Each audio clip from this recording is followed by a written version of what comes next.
Welcome to the Sencast. My name is Dale Pickles. I'm the host of the Sencast and I'm the managing director of B Squared. If you are a new listener, then welcome to the Sencast. The aim of the podcast is simple. We want to reach lots of people and help everyone learn more about special educational needs and disability. In this episode, we'll be discussing neurodivergent teachers and support staff and why they need more support. My guest is Catrina Lowri, a neurodivergent former Senko and advisory teacher with a dual diagnosis of bipolar and dyslexia. She is the founder and director of Neuroteachers, supporting schools and businesses to improve neuro-inclusion. The Sencast is created and produced by us here at B Squared. I normally mention our assessment software on this podcast, but this time I'm going to talk about Eversense, our evidence for learning system and our parental communication system. Eversense feels like social media. So it's extremely easy to understand and use. It's extremely secure. It's a safe place to share evidence of learning with parents or external professionals. And it's a great way to capture pupil voice, use your homeschool diary or reading diary. Visit the B Squared website to find out more about Eversense or click on the meeting link in the show notes to book a meeting with me to take you through Eversense and what it can do for you. Now, let's get on with the podcast.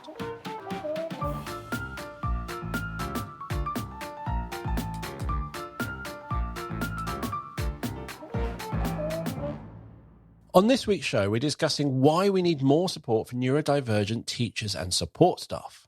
My guest is Catrina Lowri, the founder and director of Neuroteachers, and Catrina is a neurodivergent former Senko and advisory teacher with a dual diagnosis of bipolar and dyslexia. Catrina started Neuroteachers to help schools and businesses to improve their neuro-inclusion. Welcome back to the show, Catrina. Thank you. Lovely to be back.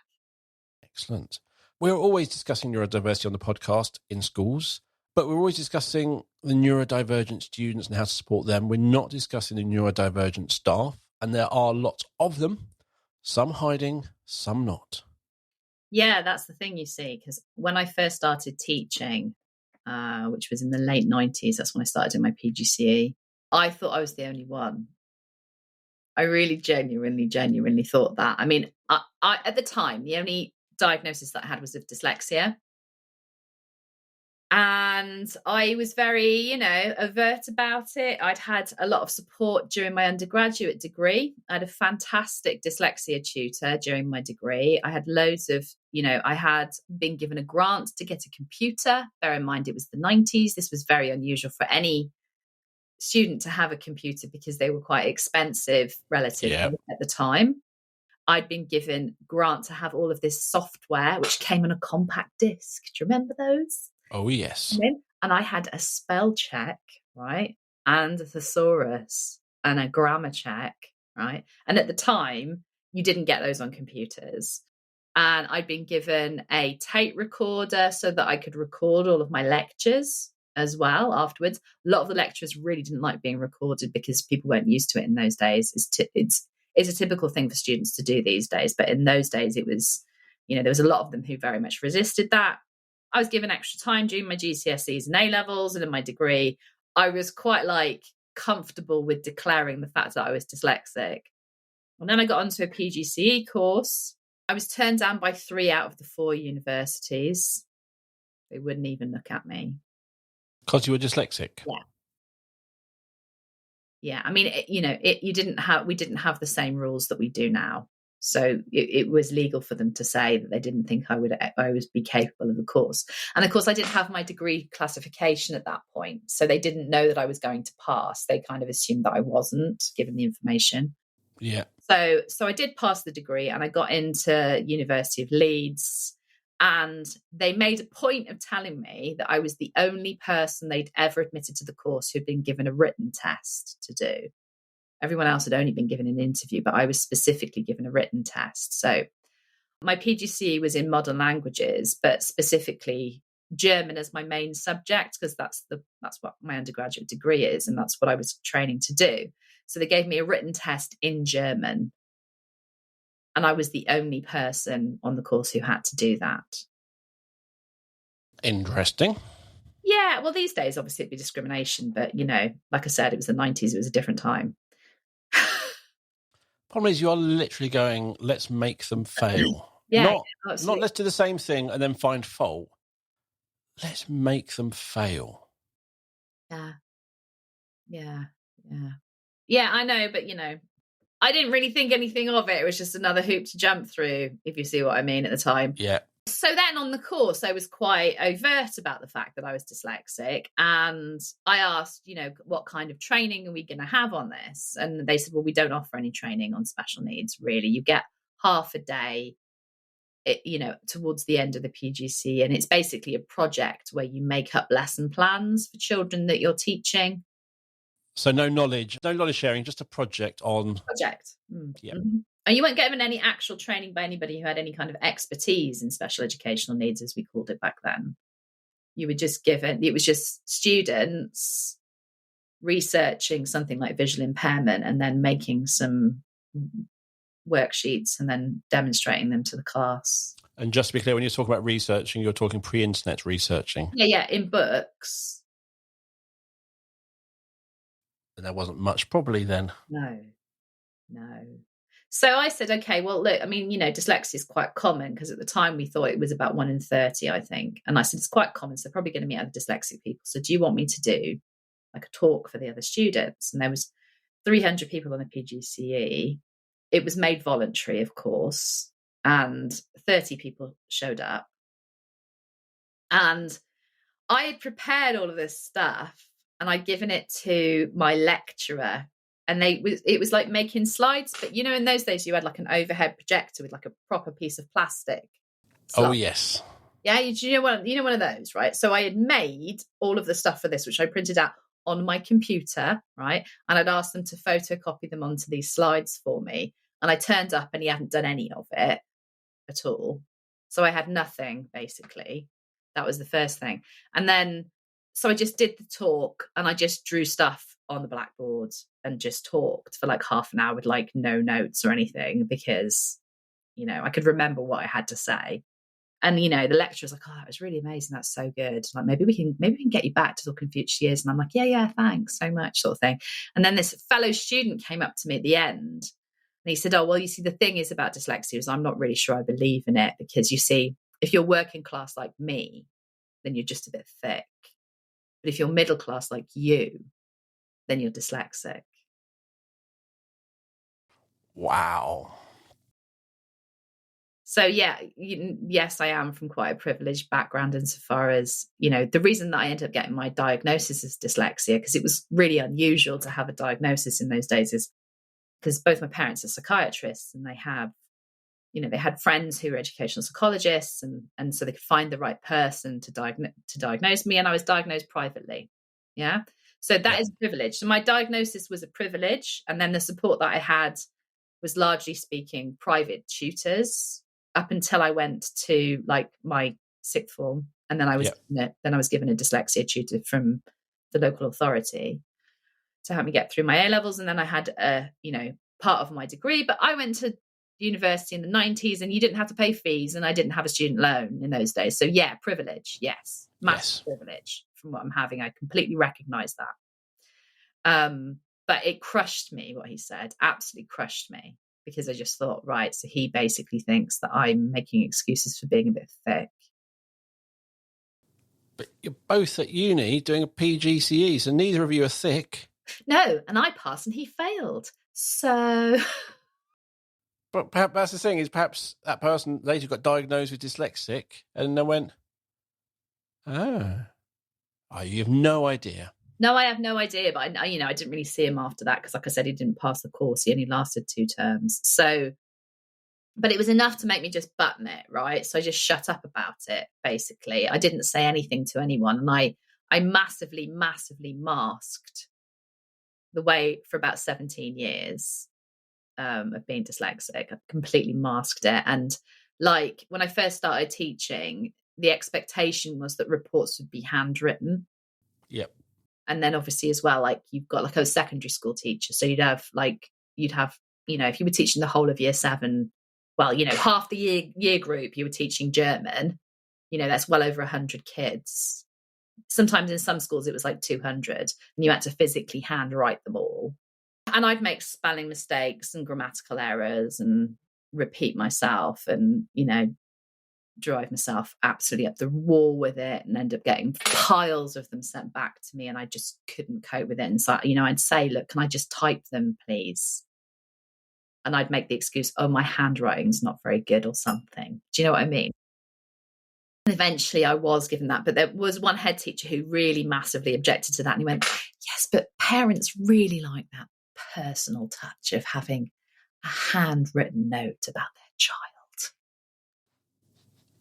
I remember from one of my secondary school teachers, I couldn't read it. It took me like a month to read it because it was just that teacher squiggle. Yeah. And it was like a doctor's note almost. I looked ages. And basically, when I finally read it, it basically said Dale's handwriting is atrocious. Oh, the And I was just like, yeah, we're both atrocious. Yeah. Well, that's the thing. You see, I masked it for years and years and years until I got to the point where I had what I now know to be neurodivergent burnout in 2017. And it was huge. Basically, I couldn't go to work for like 3 months. And it wasn't the bipolar. I was very, very clear with my doctors that this was neither mania nor depression. It was anxiety, particularly panic attacks that I was getting. So I now know it was burnout, probably due to the other undiagnosed neurodivergent conditions, which I have, specifically probably the ADHD at that point. But, it took me about 5 more years of digging to find out what was going on with that. So at that point, then I couldn't mask anymore at work because everyone knew that I'd had this huge breakdown, quite graphically at work. So I couldn't pretend that there was nothing going on for me. So then I just started to declare. At the time, I only knew about the bipolar and the dyslexia. So I started to declare that. As I've said, previously, I had a 50-50 split of people being supportive and people saying daft stuff to me. But then it was sort of around then that I started to get a few other people going, right, don't tell anyone, but, I'm also dyslexic. And I was like, whoa, there are more of us. Wow. I had no idea. I assumed I was the only one. So that was really good. And then as I sort of soireed into social media because I was, setting up Neuroteachers, more and more people sort of came to me because I was declaring myself I am neurodivergent for a living now, I literally stand up in front of rooms or, sit in front of 500 people on a call and say, hello, my name's Catrina Lowri and I'm neurodivergent, blah, blah, blah. And, and I'm famously neurodivergent. So people come to me and go, oh, guess what? I am so too. It's the build it and they will come. Yeah. And it's been really amazing, actually. So I started off I did this course. I did a course with Positive Regard about behavior, basically, and it was really, really amazing. And then there was this other woman on there who was a neurodivergent teacher. She was ADHD, and she was talking about how she struggled on a Friday afternoon, but the class that she had, they worked together in order to kind of regulate because at the end of the Friday afternoon she was really exhausted and her medication was starting to wear off about 2 o'clock. And I was just like, wow, this is really refreshing. It's somebody who's talking openly about it and also says to the kids that they work with.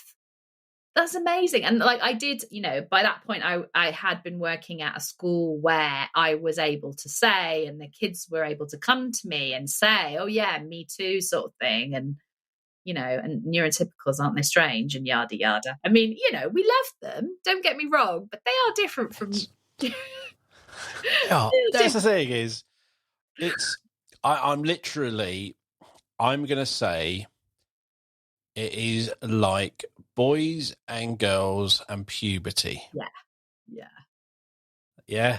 The girls have so much more going on, and I've learned this through my daughters, that boys literally were kept out of knowing at home and at school. And kind of that's the thing. And this kind of that dealing with that's like that neurodivergent world is dealing with all of this stuff that everyone else is getting on with it, and you're going, I'm struggling with this, doing this. That's kind of a little way of how you look at it.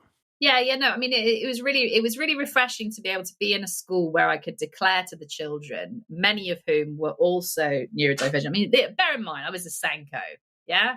So the kids who I was coming across on a day-to-day basis, we had 17 kids in that school who were on an EHCP, and this school only had 60 kids in it, just to give you an idea of the proportion of children who had neurodivergent needs.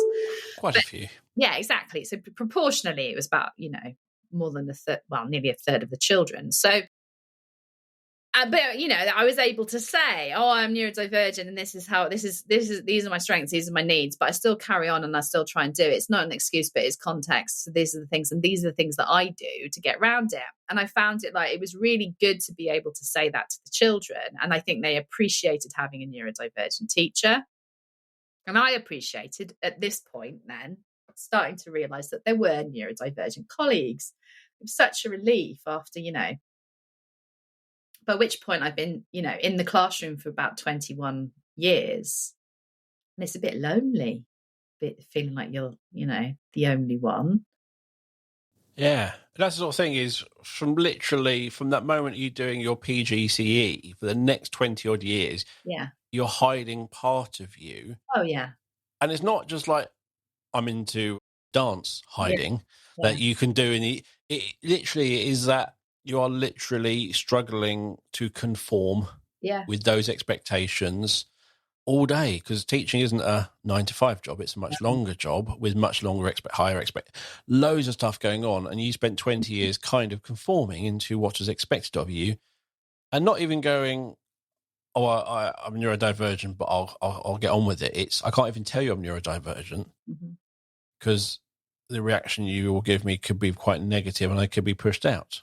Yes, exactly. Yeah. Not nice. No, and it kind of was like I did definitely have to leave a job as a result of them finding out the truth about it.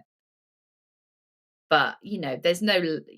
I wish them no ill at all as a result of that. Like, I'm happy with where I am in life, but I just sort of resolved that neurodivergent people actually have an awful lot to offer the education profession. We have a lot of so there's the first thing about representation, right? So you can't become what you can't see. There's that whole thing in diversity and inclusion. So if you have neurodivergent teachers and support staff in your school, then you are representing that 20% of children who have neurodivergent needs, and they gravitate towards you, and they like having an adult role model who's been relatively successful but has similar needs and strengths and needs to them. And that's the sort of thing is, if you spend so much time being told you can't, then you find out you're dyslexic. Yeah, but I still can't because I'm dyslexic. And then you find out that teacher who is teaching you is also dyslexic. It really much is saying you can. You very much can. It might be just a bit harder for you, or you'll find a slightly different way, but you most definitely can. Absolutely. I mean, that's the thing, I go like, yeah, I really struggle. And I say this in my talks, like loads of, pretty much any time, like, my greatest hits of talks always contain this line of, "My name is Catrina Lowri. I'm dyslexic. I'm 49 years old, and I don't think I'll ever really understand vowels." I can do vowels, just don't ask me about nouns, verbs, and adjectives. We see that I can do because it's categories. I'm quite good at categorizing. But actually how vowels work, like important, right? Important. Sentence. Yeah, like stuff like that, right? Like, they don't really make any sense. Not in English. I mean, they make perfect sense in German. That's good. I can do them in French as well. But in English, I can't actually work out which vowel it is most of the time. I don't get the fact that tables could be male or female in French. I can't remember which way around it is, but objects have a gender. I'm going, what? No, they don't. Yes, they do. It's like the dare, D, or das and all that. So I'm going, what? But that's a whole other conversation, which is not about this podcast. Yeah, it's quite straightforward, really. Most things are dare. That's the limit of my German knowledge. Yeah, most things are dare, and they end in an E and then they're D, and then they've got certain endings, which is D, and then they've got certain endings, which are das, especially if there's something small. There you go. That was the end of my lesson in German grammar. It's not difficult. It's not as difficult as vowels in English. But then that's the way my brain works, you see, because that's the difference between your neurodivergence and my neurodivergence, insofar as that makes absolute perfect sense to me whatsoever, whether it's important or important, right? There's so many times when I have to ask, especially if it starts with a vowel, I don't understand it. I mean, look, I've taught phonics for years, right? I'm really good at it. I'm really good at teaching other people how to spell, right? I've made really big differences to children's lives in terms of that. And I'm not just showing off. I am very, very good at it. I'm very good at teaching English, even though I struggled with it in my own. I think possibly because I struggled with it, because I have the learner empathy for the children who found it hard, rather than being somebody who's really, really good at a subject, because I had to learn ways round these things. So that gives me a strength insofar as I understand how to learn things. And because my brain is different, like I still teach a little bit of German online. Okay.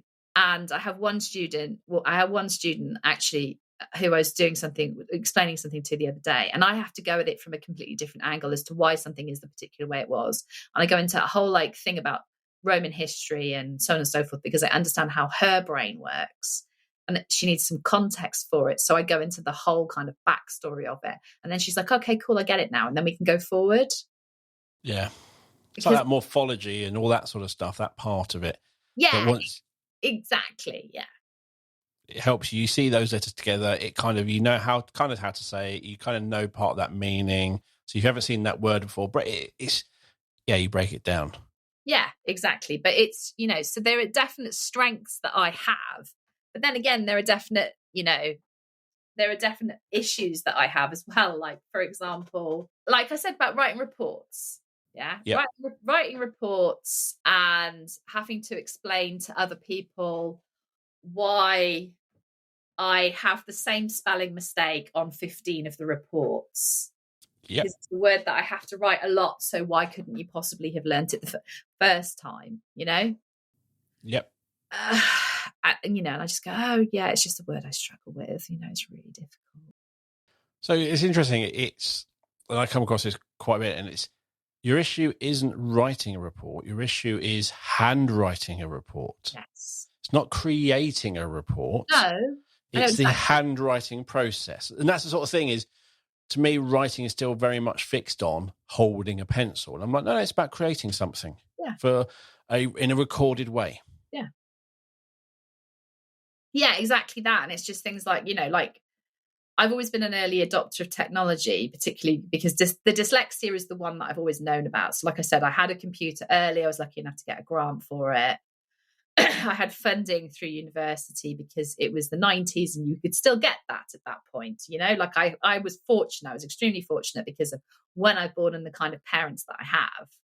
But and I'm an early adopter of tech. Now, I think we talked about in a previous episode of AI. Yes, I use AI. I use AI to help me plan stuff. Of course I do. As soon as it came along, I was like, right, what 93 things can I do with this to make life quicker?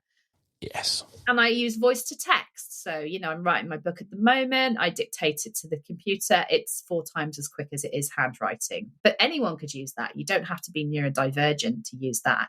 Anyone can. And it would make it quicker for everybody to write books if they did it using voice to text. And that's interesting. The thing that voice to text is an important understanding, is you are not having a spontaneous conversation. You are not responding to what something is being said. You're not standing in front of someone and going, what is it I need to convey to you? Okay. What you are doing is you're writing, you're having that structured.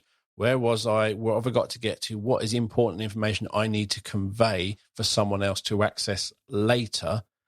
Yeah, it's that recorded communication. But rather than you writing it or typing it, you are saying it. But it is still the exact same skills. Yeah, it's still writing, even though I'm actually saying it. Yeah, and that's the thing.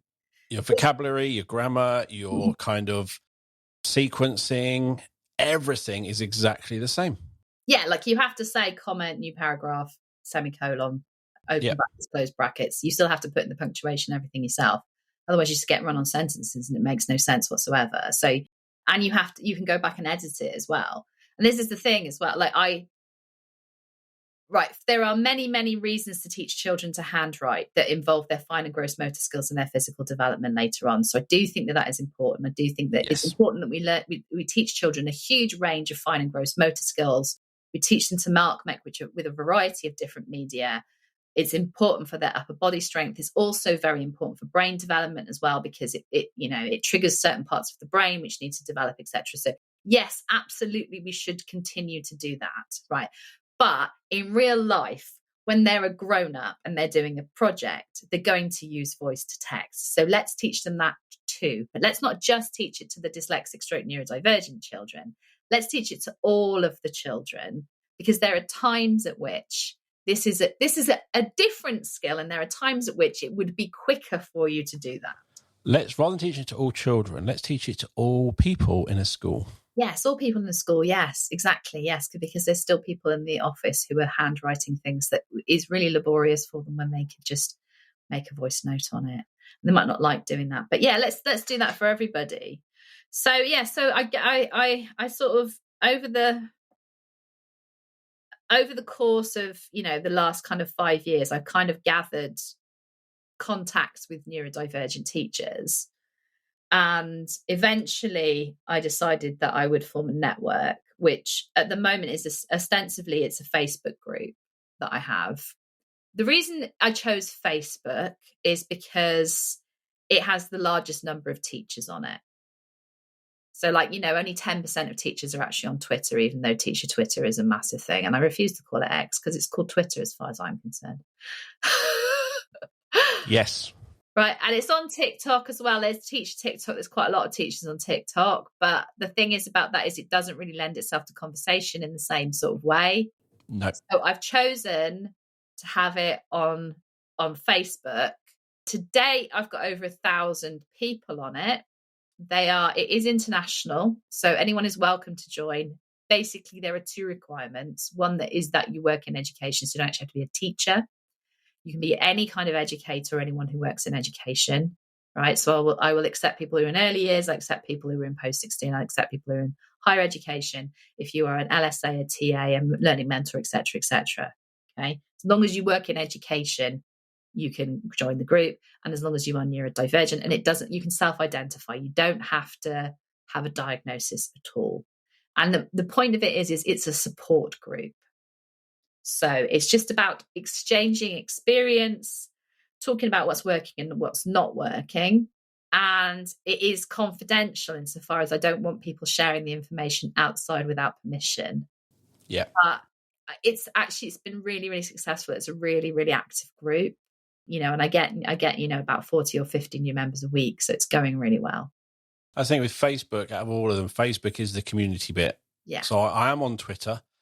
I just find it's like walking into a pub and everyone talking at the same volume and me going, who should I be talking to? Because I'm not sure which conversation I'm in.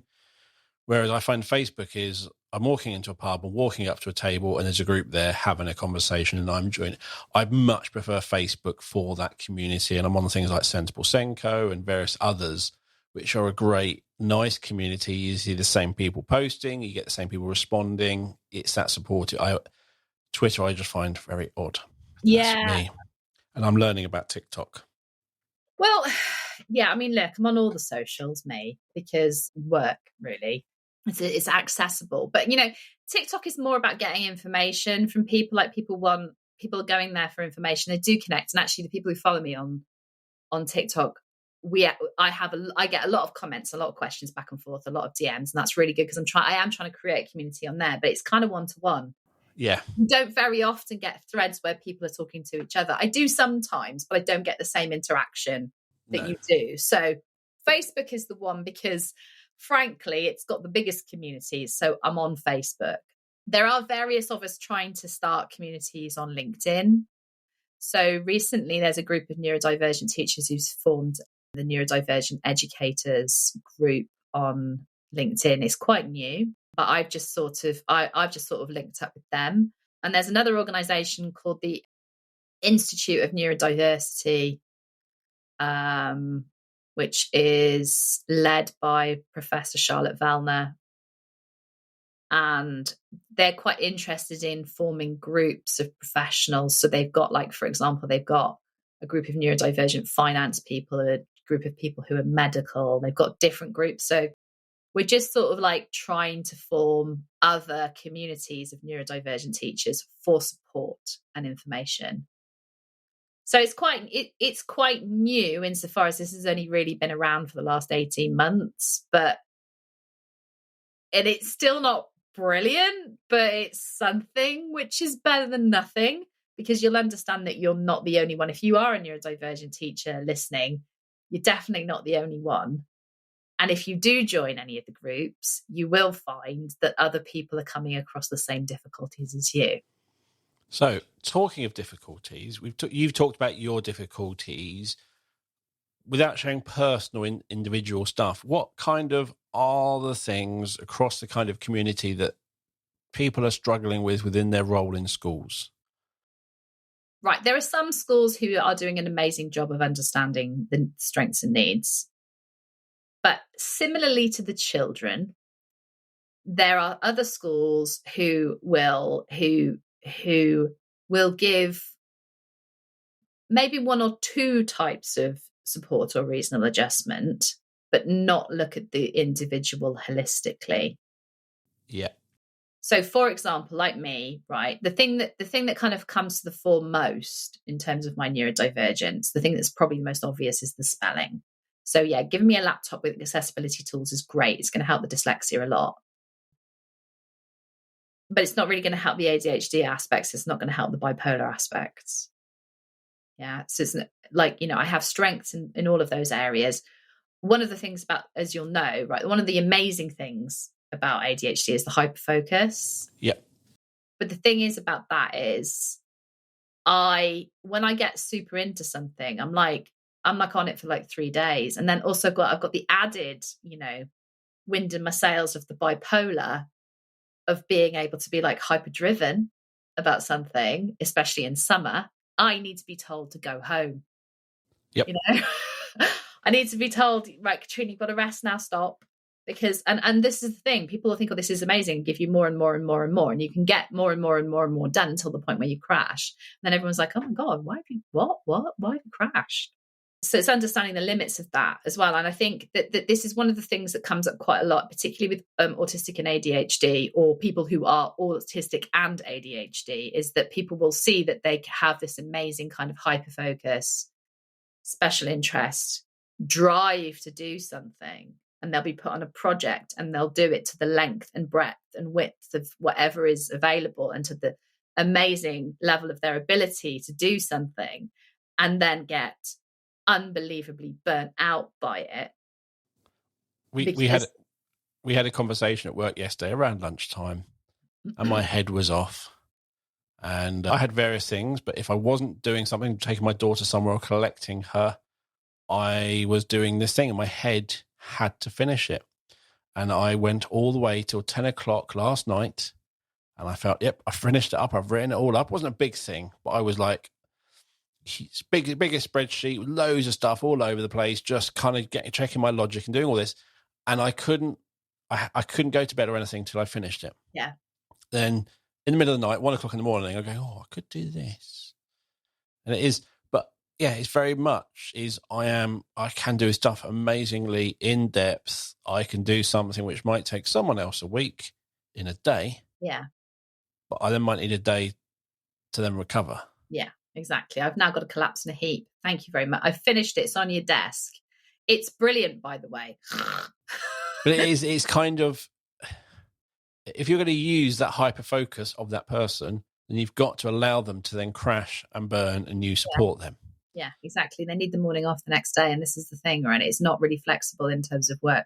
I'll come to flexibility in a minute. But one of the things, okay, so the burnout is probably the number one thing, right? So it's people being supported for one aspect of their neurodivergent need, which is probably the most tangible one. So whatever it is, it's the most tangible thing for them. Oh, okay, so we gave you a quiet classroom with an air conditioner in it because you run a little bit hot because of your sensory needs. But we've given you that now. You must be fine. Not really understanding other aspects of the need. So like one thing maybe, or maybe 2 things, and then they think they've bent over backwards for them. But then, and they have done stuff, right? It's not like the schools aren't doing anything. It's just that the schools haven't done all of it. Yes. You see what I mean? And then there's the hyper focus and the burnout. And there's so many people, particularly when they first join the group, they'll go, I don't know what's wrong with me. I come home from work and I have to get into bed for an hour and I'm out cold. And I can't speak to my husband or my children or feed my cat. I just need to get into bed. And I'm just absolutely out like a light for an hour or two. And I can't do anything afterwards, apart from maybe eat something and then go back to sleep. And, so like there are people burning out all over the place about this because they're putting everything, like all of their social, into going to work and doing this very, very social job. It's a really interesting role because obviously you have children Monday to Friday, 9 to 3 or whatever the slight differences are. And it's a really weird job because you have these children coming in, staff have to be in when those are in. You are role models. You have a education system which is defining so much that the school has to follow, has to fit in and do all of these things. Yet we are talking about inclusion and all this for children. And to me, that also has to be with the staff. But it's and I just think they're going, well, this is the rule, so we can't. And I just think you may need to look at what you can and can't do from a slightly different angle. I mean, that's absolutely it. Insofar as like, I did a bit of a case study. It's one of the links that I gave you to put like under this podcast, but I wrote it for Pixel, and it was about SEND teachers in general. So it wasn't just specifically about neurodivergent teachers, but there are some really creative things that have been done. So there's one example that I had where they wanted to increase the profile in the community of neurodivergent people. One of the things that schools very commonly do is they'll do a lovely wall display of a whole bunch of famous people with ADHD or dyslexia or something. Yeah. So-and-so, actor, also ADHD, so-and-so, dyslexic, also entrepreneur, and that's brilliant and all very whoop-de-doo about it. But like, they're famous people who have absolutely no connection to you or your community. What you really need is to find the neurodivergent people within your community, like, say members of staff. And one of the things that this school did successfully is they had a teaching assistant and a member of SLT who were both neurodivergent, who started talking quite openly about this to the point where they did an assembly about it. They started using neuroaffirming language. It was so successful, the kids went home and told their parents. One of the parents thought this was so amazing that they got on the local news about it, who did a report about it, and it just kind of snowballed from there. And, that's about being neuroaffirming and really understanding. But in that school's case, then a member of SLT who was neurodivergent, there's not that many of us who get to that level. I only ever made it to middle management. But then the thing is, right, that's my skill set is quite middle management. Well, okay, I was a Senko for a bit, which is sort of strictly speaking that weird grey area. It's somewhere between being SLT and being middle management. Who knows, really? Yep. In some schools it's very clearly SLT. Some schools it's very clearly middle management. Who knows? It's very different. Depends on it's in the eye of the beholder. There's everything else, and then there's Senko. Anyway, management is about allocating resources. Leadership is about having a vision. I'm quite good at being visionary, but I'm very good at allocating resources. So it's extremely comfortable being in middle management, put it that way, when I was in schools. And I felt like if I went to senior leadership, I would burn out, because I would say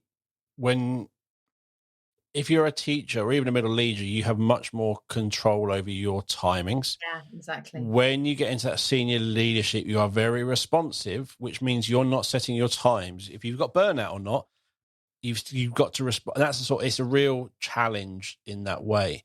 But one of the things I would say is if you did have that wall in your school, rather than all the famous people, you had all the members of staff who are dyslexic or ADHD, you might have to admit, and how we're letting them down. Well, you probably would, but the thing is, if you start to show it, then you start to show and tell it, then you start to think, oh, actually, maybe we can do more than just give her a laptop. Yep. And like, don't get me wrong, laptops are great. I'm super into technology, but you probably need to help me with my mental health and my burnout as well. Yep. There are things that you can put in place, like, so for example, your school may have like a lot of schools have this kind of like, health and wellbeing package that's done through their HR department, or, through the MAT or something like that, where they can give you some therapy or some counseling to help with that. There are ADHD coaches that are available. You can get that through Access to Work. That's another thing is as well, like a lot of schools don't really understand Access to Work, but it's an amazing resource. Yes. Like you can get a grant of up to £62,000 for that. So you can get equipment. If you need to get if you like have difficulty with public transport, you can get a taxi every single day.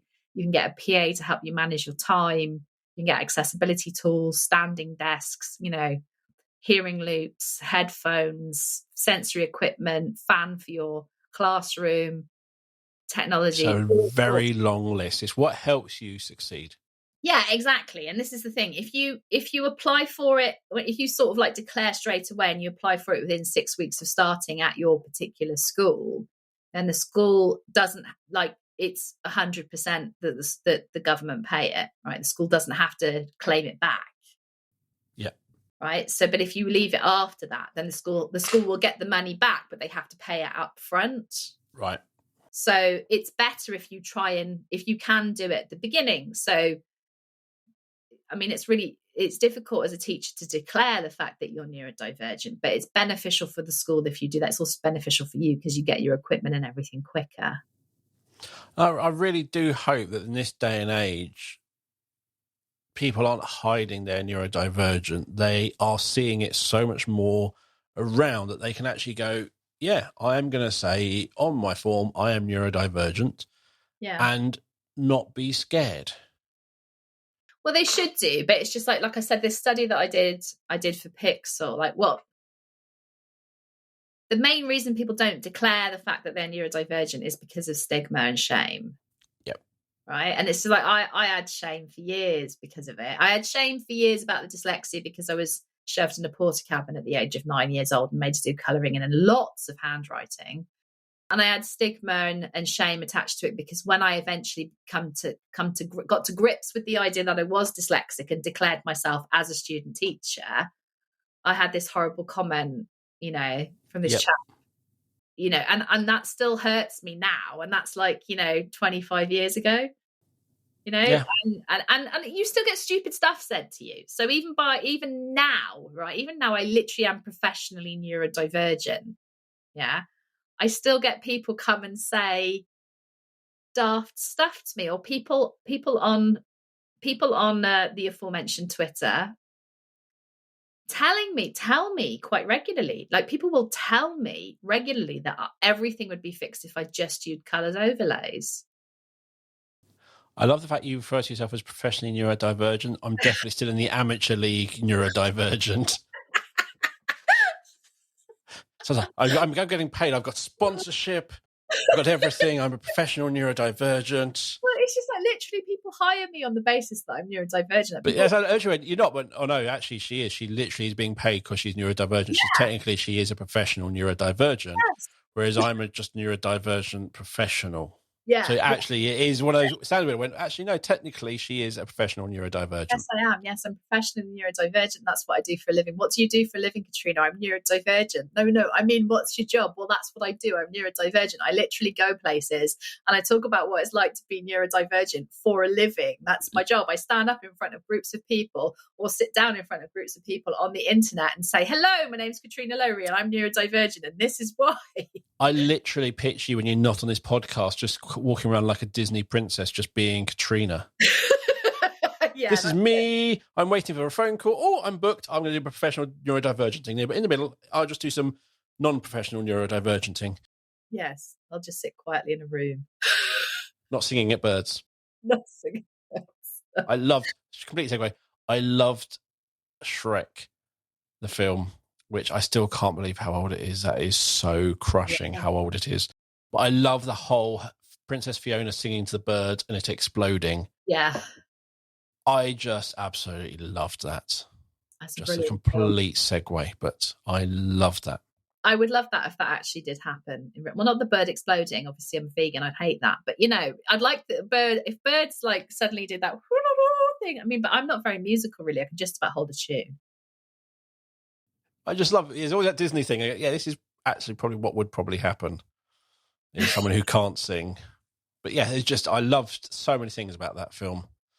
Oh, yeah. It's There's a so masterpiece. Watch it again and again. But yeah, that was a good neurodivergent tangent there. But yeah, so, even though for a living I'm neurodivergent, I famously that, I still get people telling me what I need and not asking me what I need, right? So people like adamantly saying, you need coloured overlays. This will fix all of the dyslexia that is in you. You need that. And I'll go, but I don't have visual stress or Irlen syndrome. I know it's interesting. I come across people saying it. I'm like, no, that's not dyslexia. Yes, it is. I'm like, no. I'm pretty sure that if things are moving on the page, that's not dyslexia. That's visual stress, and the are separate. And you have dyslexia. No, it's just dyslexia. No, it's two. They're separate. Related. They're not the same thing. It's a whole different condition. Which is again lack of information, getting hold of something, running with it, and not understanding what you're actually saying, and then spreading that bad information and snowballing. Yeah. Or people on various, well-meaning Senko forums going, "Oh, I've got dyslexic children in my class. I need yellow paper." And someone says, "No, purple's better." Yeah. And you're like, no, the right paper is the right paper for that child. There is no blanket answer. And some children work really well with coloured overlays, and some people are better with purple paper, and some people are better than yellow. But you need to test all the different kinds, so have booklets available in different colours. And also, then you need to a test where you're going, is it a placebo thing that they've got this difference? It makes them feel more confident in reading, so they can. Yeah, it's such a horribly complicated. There's no one size fits all approach. This is the thing as well. I wouldn't want to knock placebo because it is 30%. And if you can make a 30% improvement in somebody's reading, then that's actually a lot. Yes. And then someone will then argue, but when they get to the point where they can't do purple, therefore I shouldn't give them purple. Like, look, if it gets them up and improves their reading skills, they might get to the point where they don't need the purple. But while we're in the purple zone, let's keep the purple going. Yeah, cool. Whatever. Just do whatever works for the child. Like, let's look at the child in front. I mean, this is our previous podcast on differentiation. Look at the child in front of you and adapt the pedagogy for them. That's what differentiation means. Or you can call it adaptive teaching or scaffolding up or whatever on earth you want to call it. But basically, it's the same thing. It amounts to look at the child in front of you. Don't make blanket decisions because they're dyslexic or ADHD or autistic. Oh, they're autistic. They must need sand timers. No. That's the thing is, my wife is amazing at spinning plates. She can spin 100 plates, and she will know when she's due to do something internally. She will just pause the TV, and then about 32 seconds later, the washing machine will beep because it's empty. And I'm like, how do you know? Or she goes, it's time to go because blah, blah, we'll call soon. We need to go there. I'm like, oh, yeah, it is that time. I can do one thing really well at a time, and I forget about other things. So I always use, as we've mentioned before, alarms on my phone. And I do have an alarm which goes off at 4:45 every Saturday to remind me to pick my daughter up from work, which sounds like I don't care about my daughter. No, I get preoccupied with doing other things and lose track of time. So a sand timer wouldn't help me in how long I need to spend on a task. It wouldn't help me in lots of ways. It's more like at a point I need to do something urgent. But every person with autism and every person with ADHD is different, and every person with autism and ADHD is different. So there's probably not another neuro teacher in your group who is like you. No, that's the thing, you see. It's just like, yeah, I mean, crossing the room to tell me or going on in social media to tell me what I need is kind of part of the problem, really, isn't it? You're kind of illustrating that you are part of the problem because you think there's a blanket solution. Also, you'll think I'm looking for a magic bullet. I'm not. No. Like I've got to 49 years of age. I'm pretty successful in my career. I've got a master's degree. I must be reasonably smart to have got to that level of my education, right? I have all the kinds of ways of coping with this. So thank you very much for your kind advice. It was unsolicited. I'm going to explain to you now why I'm not going to take that advice. Thank you, no. No, I don't have visual stress, so that's not going to work for me. And yes, of course, I've tried coloured overlays when I was about 9 or whenever. And then, and similarly as well, like I had a head of English a little while ago who shall remain nameless, who was in a part of the country that shall remain nameless, who crossed the floor after I'd done my talk about, hello, my name's Catrina Lowri and I'm neurodivergent. Said, oh, I hear you're dyslexic. I'm so sorry, there's no cure.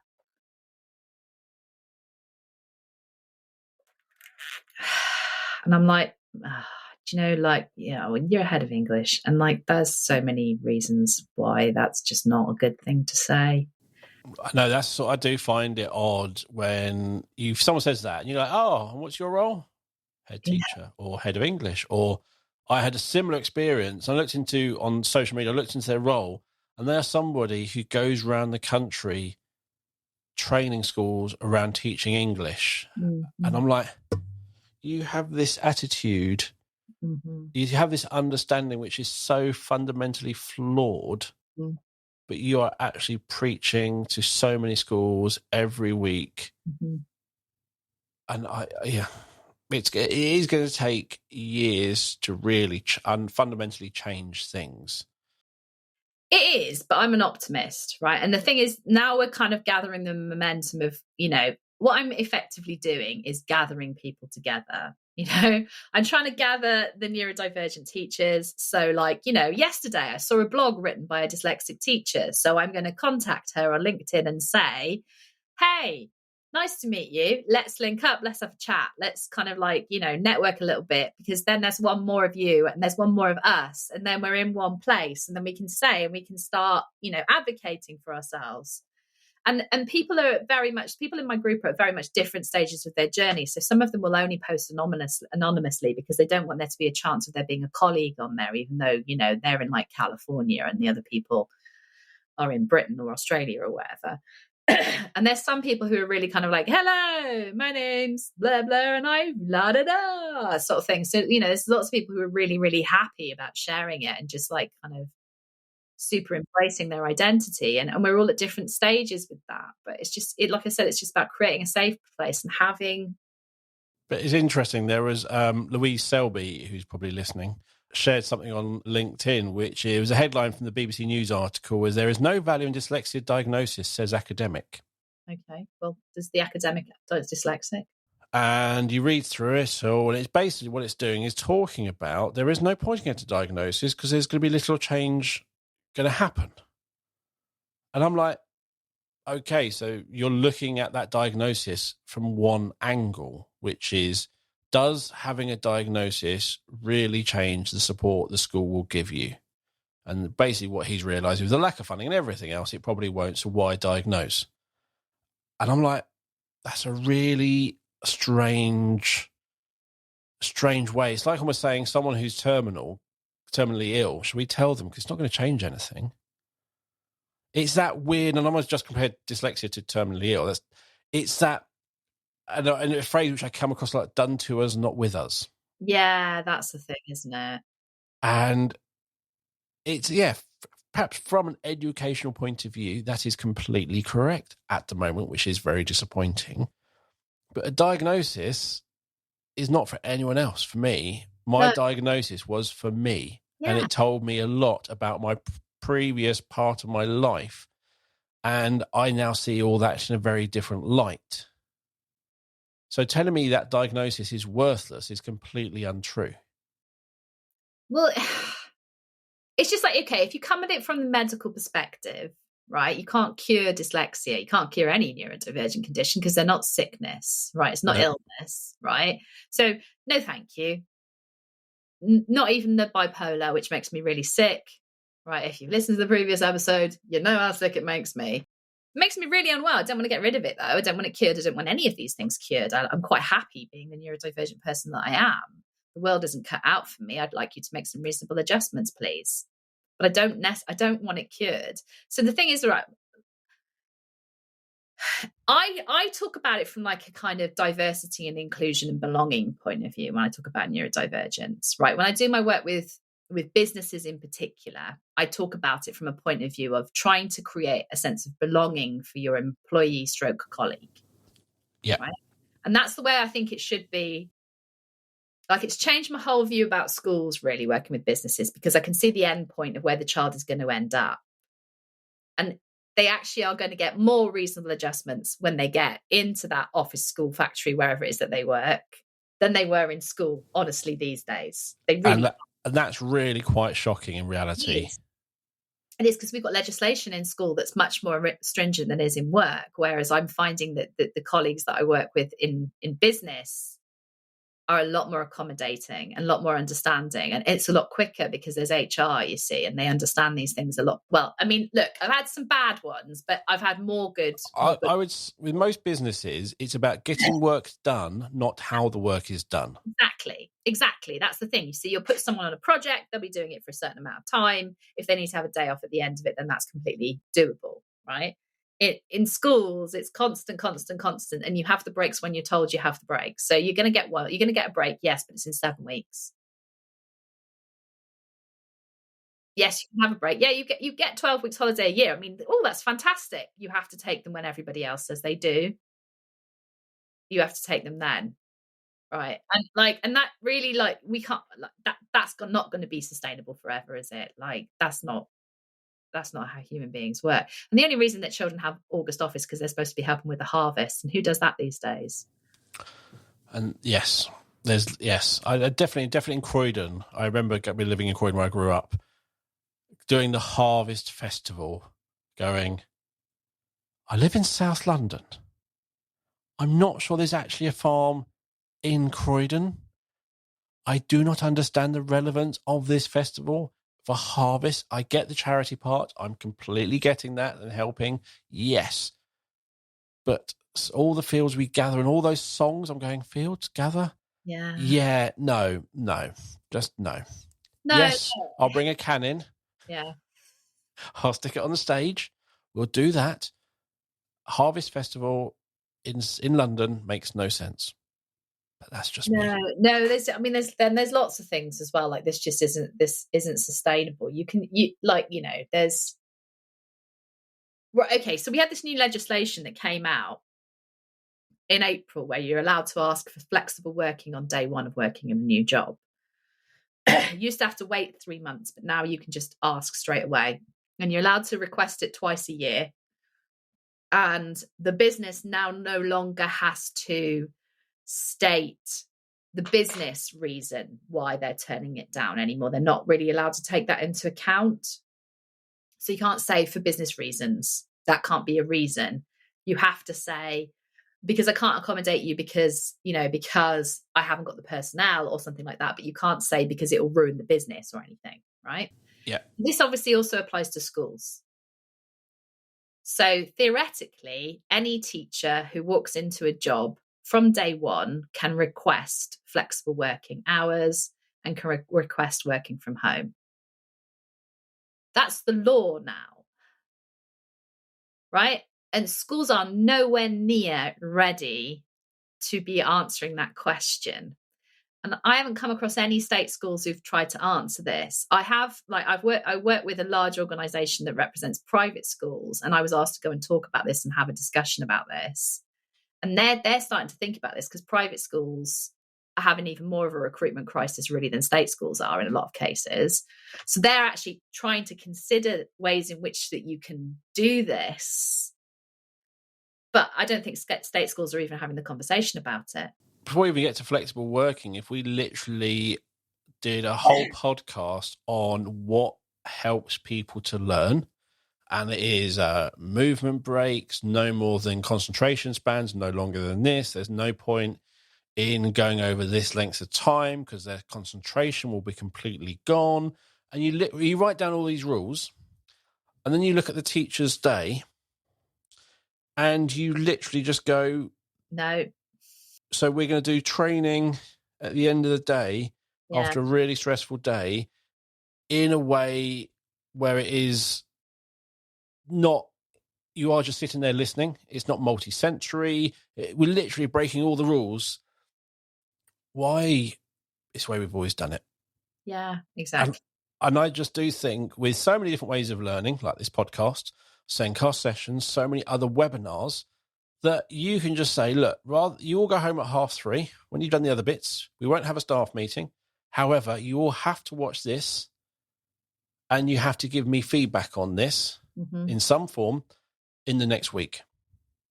Now I can go home at 3:30. I can decompress. I can do all this. I might sit at 9:00 in the evening and get my laptop out and watch that session. I'll get more in. If I'm watching it, and I have been in schools, I have been at conferences where I watch people falling asleep.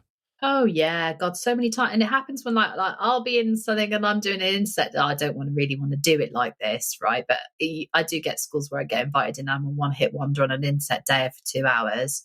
Right, everything you know about neurodiversity and go, Google, tick that box. Next, we're on to safeguarding. Hurrah! And it's just like, I mean, sorry, but you haven't had any time to reflect on it. No. There are a lot of schools now that are moving much more towards this drip thing, and I'm giving them different options. So I'm saying, okay, so I'll do a live, I'll do a pre-record, I've got an ebook. Yeah. You know, I've given you a range of different ways in which you can access the information. There are some people who are doing it hybrid. There's some people who are sitting in their bedroom listening to me, where other people are actually physically in the room taking notes. And some people are taking notes and some people are taking voice notes. And yes, you can take photographs of everything that I'm doing and put it on your phone. That's absolutely fine as far as I'm concerned. And yes, you can have the slides. So I want people to access the information in lots of different ways, because that's the way in which they learn. And it's just like, and I'm always learning more things about the brain because I'm a little bit fascinated by brains.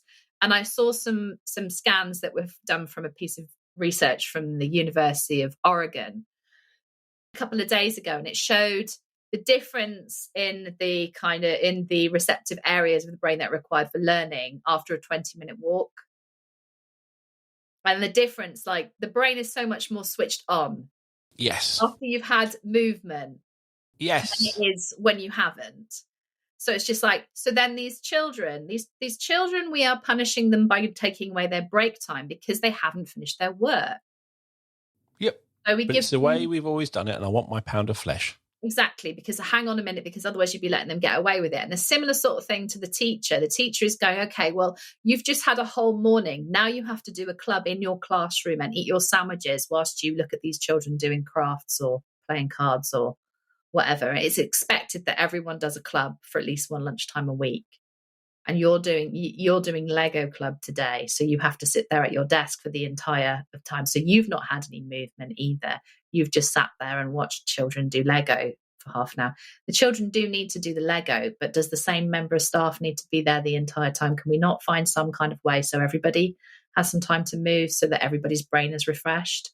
Also, those children doing Lego, if they've just come from sitting in their classroom to sitting doing Lego to sitting in the classroom, they're not getting their movement. So the whole mood, although it helps them by having more structured, it's more. I completely get that, but that movement is still needed. Yeah, and there's so many children who don't get to go outside because they're a little bit too wild outside. You know, to quote a teacher who I spoke to quite recently, "Oh, he's just a bit too wild." I'm like, well, maybe if we gave him more time outside rather than less time outside, he'd be less wild. And I know many years ago, and I remember doing some training at a school, they're like, right, we've just got to do the whole school keep fit in the corridor. And I kind of get that maybe that doesn't work, but maybe it does. Maybe it's your attitude. Maybe it's things like that. There's a reason that was suggested. I think movement helps. I know that if I go to the gym, which I haven't done for a couple of weeks now, but if I go to the gym, I arrive at work more switched on, ready to go. And if I kind of get out of bed, have my normal routine and arrive at work, I am more ready. I'm going. My brain's already firing off things. It makes a difference. Yet with the school day for staff, all of these lessons are completely ignored.